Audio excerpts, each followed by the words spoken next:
नमस्ते बच्चों। आप सब अच्छे से होंगे। तो आपको पता है कि आपके सिलेबस में संज्ञा भी है, सर्वनाम भी है, विशेषण भी है। तो हमने संज्ञा पे बात की है और ये सब डिटेल आपको मेरे इस ब्लॉग पे मिल जाएगी, vishnuvaiswik.blogspot.com। आप यहाँ पे जाके देख सकते हैं।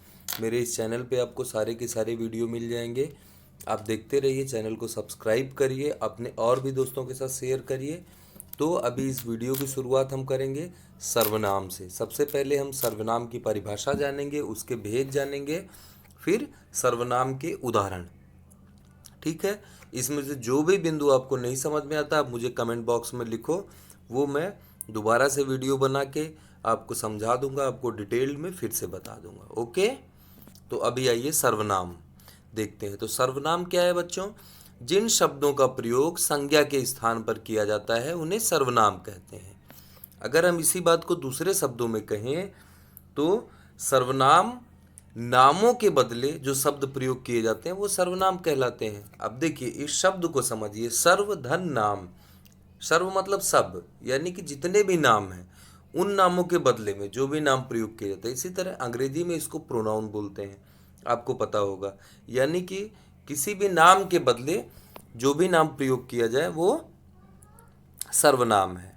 ठीक। तो सर्वनाम आप समझ गए होंगे। अब इसका एक उदाहरण मैं आपके सामने रखता हूँ। राधा 7वीं कक्षा में पढ़ती है। राधा किस कक्षा में पढ़ती है? 7वीं कक्षा में पढ़ती है। वह पढ़ाई में बहुत तेज है। उसके सभी मित्र उससे प्रसन्न रहते हैं। वह कभी भी स्वयं पर घमंड नहीं करती। वह अपने माता पिता का आदर करती है। ठीक है। तो आप यहाँ पे क्या देख रहे हैं कि इस अनुच्छेद में राधा के स्थान पर वह, उसके, वह ये सब शब्द बार बार प्रयोग किए जा रहे हैं।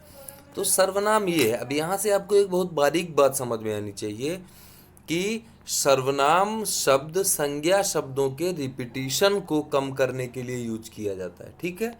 तो जब भी आपसे कोई पूछे कि सर्वनाम क्या है तो आप बोलो कि संज्ञा के बदले प्रयोग किए जाने वाले शब्द सर्वनाम है और सर्वनाम शब्दों का प्रयोग संज्ञा की बारंबारता को रोकने के लिए किया जाता है। ओके, चलिए आगे बढ़ते हैं। तो इस प्रकार संज्ञा के स्थान पर आने वाले शब्द सर्वनाम है। ठीक है, ये बात हम समझ गए। और संज्ञा के रिपीटिशन को कम करने के लिए हम जो शब्दों का प्रयोग करते हैं। अब देखिए मूल सर्वनाम क्या क्या है। मैं, तू, वह, आप, कोई, यह, ये, वे, हम, तुम, कुछ, कौन, क्या, जो, सो, उसका, ये सब मूल सर्वनामों में इनकी गिनती होती है। कहा जाता है कि मूल सर्वनाम 11 होते हैं। अब एक उदाहरण हम और देखेंगे। राधा नृत्य करती है। राधा का गाना भी अच्छा होता है। राधा गरीबों की मदद करती है। राधा, अब हमने बार बार ये बात बोली, हम हर पंक्ति में राधा से ही शुरू करते हैं। अब हम इस बात को दूसरी तरीके से बोल रहे हैं। राधा नृत्य करती है, उसका गाना भी अच्छा होता है, वह गरीबों की मदद करती है। तो अब हमने क्या किया यहाँ पे, आप आपने एक उदाहरण के माध्यम से देखा कि किस तरह हम संज्ञा की जगह पे सर्वनाम का प्रयोग कर रहे हैं। अब देखिए एक इम्पॉर्टेंट बात है कि संज्ञा की अपेक्षा सर्वनाम की विलक्षणता यह है कि संज्ञा से जहाँ उसी वस्तु का बोध होता है जिसका वह संज्ञा नाम है, वहाँ सर्वनाम में पूर्वापर संबंध के अनुसार किसी भी वस्तु का बोध होता है। लड़का कहने से केवल लड़के का बोध होता है, घर, सड़क आदि का बोध नहीं होता। किंतु वह कहने से पूर्वापर संबंध के अनुसार ही किसी वस्तु का बोध होता है। मतलब पहले से वस्तु का आप किस संबंध में वाक्य में प्रयोग कर रहे हैं। ठीक है। कहने का अर्थ ये है कि वह, उसका, ये सब शब्द आप स्त्रीलिंग, पुल्लिंग या किसी निर्जीव वस्तु के लिए, किसी चीज के लिए भी यूज कर सकते हो। ठीक है, इसमें कोई बार नहीं है। ओके। अब हम सर्वनाम के भेद पे चर्चा करेंगे। तो सर्वनाम के जो प्रमुख 11 शब्द हैं वो है मैं, तुम, हम, वह, आप, उसका, उसकी, सो, कौन, क्या, कोई, कुछ, ठीक है, जो, सो। फिर सर्वनाम के भेद पे आते हैं। पुरुषवाचक सर्वनाम जिसको कि हम पर्सनल प्रोनाउन भी बोलते हैं। निश्चयवाचक सर्वनाम जिसको कि हम डेमोन्स्ट्रेटिव प्रोनाउन भी बोलते हैं। फिर अनिश्चयवाचक सर्वनाम जिसको कि हम इनडिफिनिट प्रोनाउन भी बोलते हैं। संबंधवाचक सर्वनाम जिसको हम रिलेटिव प्रोनाउन बोलते हैं बच्चों। फिर प्रश्नवाचक सर्वनाम को हम इंटरोगेटिव प्रोनाउन भी बोलते हैं। निजवाचक को हम रिफ्लेक्सिव प्रोनाउन भी बोलते हैं। तो इतनी बातें आपको समझ में आ गई होंगी। ठीक है, अब हम एक एक करके देखते हैं कि पुरुषवाचक सर्वनाम क्या है, निश्चयवाचक, अनिश्चयवाचक, संबंधवाचक, प्रश्नवाचक और इसी तरह से निजवाचक सर्वनाम क्या है। ओके, आइए सबसे पहले पुरुषवाचक सर्वनाम पे। तो जिन सर्वनाम शब्दों से बच्चों किसी व्यक्ति का बोध होता है उन्हें पुरुषवाचक सर्वनाम कहते हैं। ठीक है, मतलब ऐसे सर्वनाम जो केवल और केवल व्यक्तियों का बोध कराते हैं वो पुरुषवाचक सर्वनाम है। यहाँ से पुरुष का मतलब मेल से नहीं है, यहाँ पे पुरुष का मतलब पुरुष जाति से है। ओके, यहाँ पे मेल सॉरी पुरुष जाति बोल रहा हूँ मैं, पुरुष जाति से नहीं है, इंसान से है। ठीक है, पुरुष का मतलब यहाँ पे इंसान से है।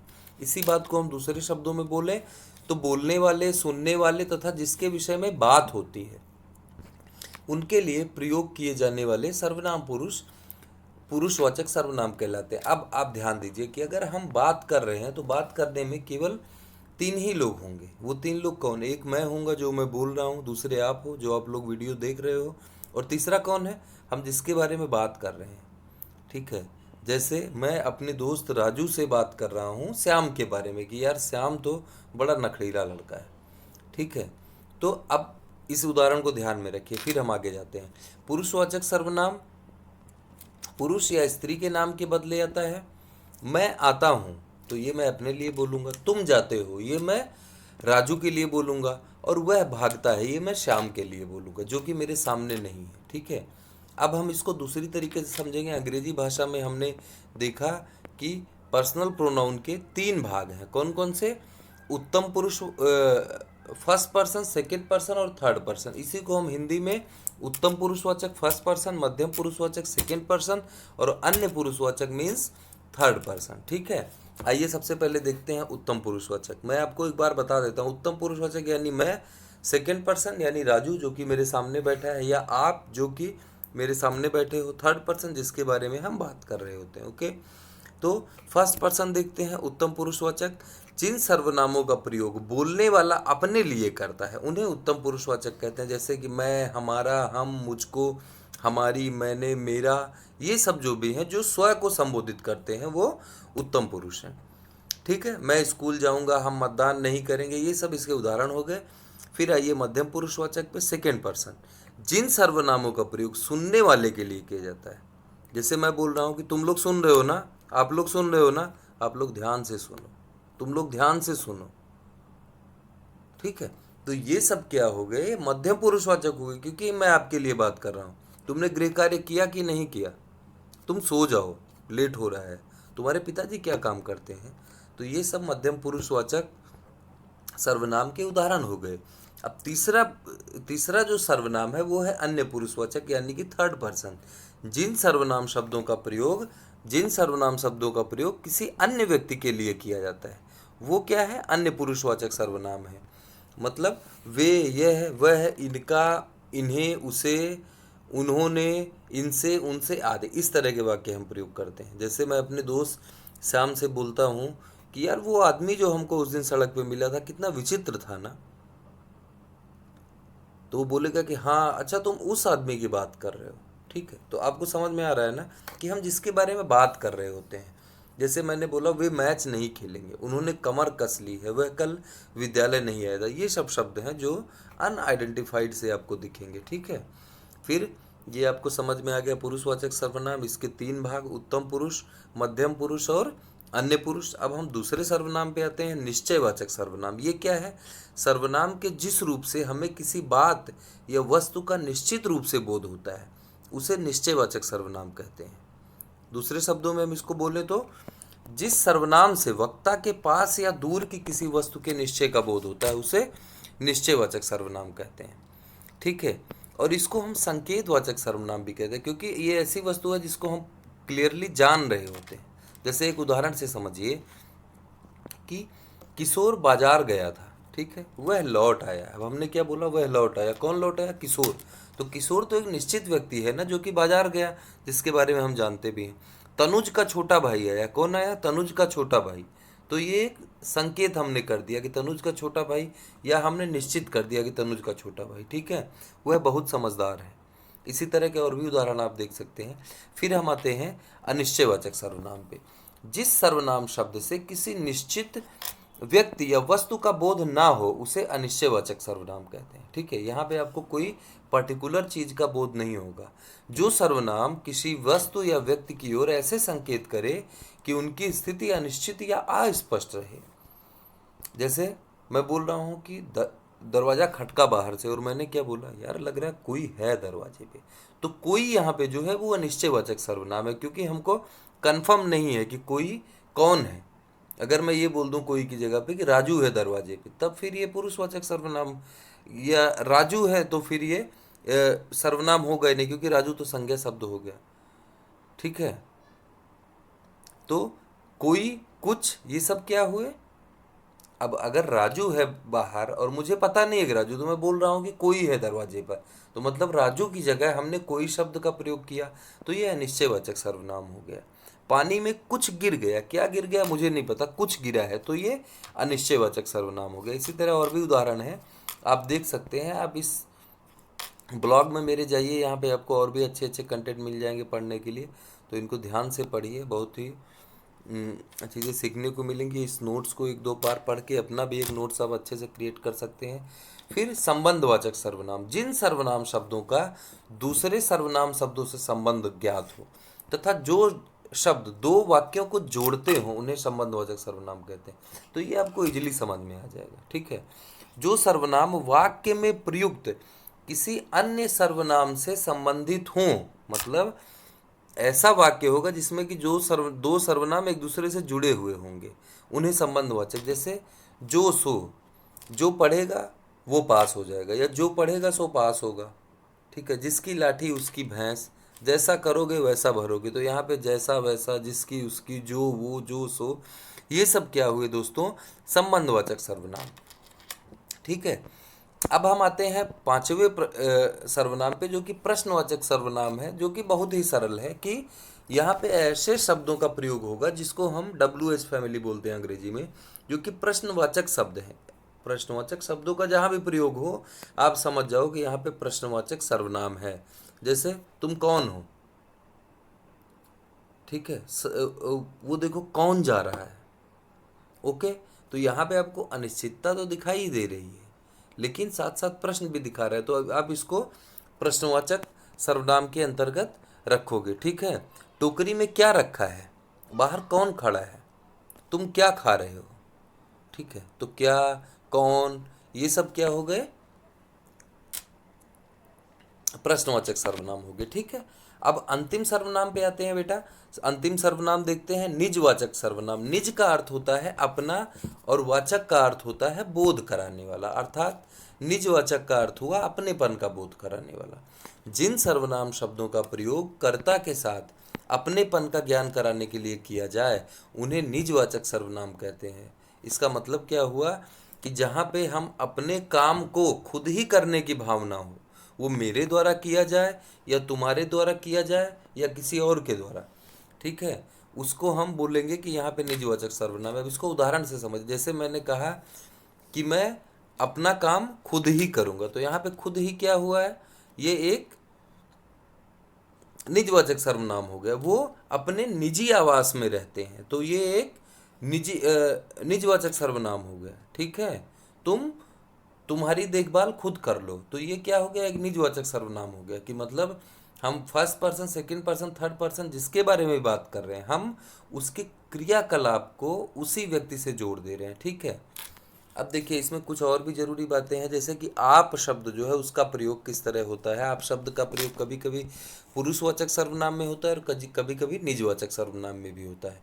कि आप कल दफ्तर नहीं गए थे, तो ये क्या होगा, ये आदर सूचक एक माना जाएगा, और ये पुरुषवाचक हो जाएगा, क्योंकि मैं आपके लिए प्रयोग कर रहा हूँ कि आप मेरे सामने खड़े हो, मैं कि तुम कल दफ्तर नहीं गए थे या आप कल दफ्तर नहीं गए थे, ठीक है। तो ये एक आदर सूचक शब्द हो गया। फिर मेरे पिताजी बगल में खड़े हैं, तो मैं परिचय करवा रहा हूँ कि आप मेरे पिता बंसल सिंह जी हैं, ठीक है। तो एक्चुअली मेरे पिता का नाम बंसल सिंह नहीं है, बट यहाँ पे लिखा है तो वो मैं उदाहरण आपको बता रहा हूँ। ओके, तो आप मेरे पिता श्री बंसल सिंह है, तो आप शब्द का प्रयोग यहाँ पे एक सम्मान के लिए किया जा रहा है, ठीक है, क्योंकि सम्मान देना हमारी परंपरा का हिस्सा है, ठीक है। ईश्वर उन्हीं का साथ देता है जो अपनी मदद आप करता है, यानी जो अपनी मदद खुद करता है। तो यहाँ पे खुद के लिए आप शब्द का प्रयोग हुआ है, तो यहाँ पे निजवाचक सर्वनाम हो जाएगा। तो इतनी ही बातें हैं इसमें, और कुछ और बातें हैं जिसको आप पढ़ना चाहें तो पढ़ सकते हैं। फिलहाल आप लोगों के लिए, आप कोई किसी भी तरह का एग्ज़ाम देते हैं, किसी भी कक्षा में पढ़ते हैं, तो इतनी चीज़ें ज़रूरी हैं। और संयुक्त सर्वनाम की बात होती है, डॉक्टर दिमसित्स हैं, रूस के हिंदी व्याकरण है ये, इन्होंने एक संयुक्त सर्वनाम की बात कही है। जब दो शब्द एक साथ हैं, जो दो सर्वनाम शब्द, जो कोई, ठीक है, जो कोई लड़ेगा वो जीतेगा, तो जो कोई जो हुआ वो एक संयुक्त सर्वनाम हो गया। सब कोई, कोरोना फैल रहा है, सब कोई मारे जाएंगे, हर कोई मारा जाएगा, ठीक है। और कोई, कोई और जो कुछ, ये सब जो है, तो ये सब किस में आते हैं? संयुक्त सर्वनाम में आते हैं, ठीक है। अब यहाँ पे एक अंतिम और सबसे जरूरी बात है, सर्वनाम का पद परिचय। तो कुछ कक्षाओं में पद परिचय बताया जाता है, कुछ कक्षाओं में नहीं बताया जाता है, लेकिन आप सर्वनाम का पद परिचय कैसे लिखेंगे ये आप देख लें एक उदाहरण के माध्यम से। वह अपना काम करता है, तो यहाँ पे वह क्या है? वह और अपना, यहाँ पे दो सर्वनाम शब्द प्रयोग हुए हैं, तो वह का पद परिचय क्या हो जाएगा? ये पुरुषवाचक सर्वनाम है, अन्य पुरुष है वह, ये न मैं हूं न तुम हो, ये वह है, यानी कि अन्य पुरुष है। ये न फर्स्ट पर्सन न सेकंड पर्सन, ये थर्ड पर्सन है, ठीक है। फिर ये पुल्लिंग है क्योंकि वह अपना काम करता है, एक वचन है, ठीक है, कर्ता कारक है, करता है क्रिया का करता, ठीक है। फिर अपना, अब हम अपना की बात करें, अपना भी एक सर्वनाम है, तो ये निजवाचक सर्वनाम, क्योंकि वह अपना काम करता है, वो खुद का काम कर रहा है, वो किसी और का काम नहीं कर रहा है, ठीक है। और ये भी अन्य पुरुष है, अपना भी पुल्लिंग एक वचन, और ये संबंध कारक है अपना, क्योंकि वो खुद का काम कर रहा है, ठीक है। काम संज्ञा का विशेषण भी है, ये काम का विशेषण कि अपना, काम के पहले शब्द लगा है अपना, काम को डिफाइन करने के लिए कि वो काम क्या है, अपना काम है, तो वो इसका विशेषण हो गया। तो दोस्तों, सर्वनाम के बारे में इतनी बातें थी। आगे हम फिर किसी और वीडियो में मिलेंगे, किसी और विषय को लेके जिस पे हम अपनी जानकारी बढ़ाएंगे। तब तक के लिए आप सब लोग अपना और अपनों का ख्याल रखिए। जय हिंद, जय जगत।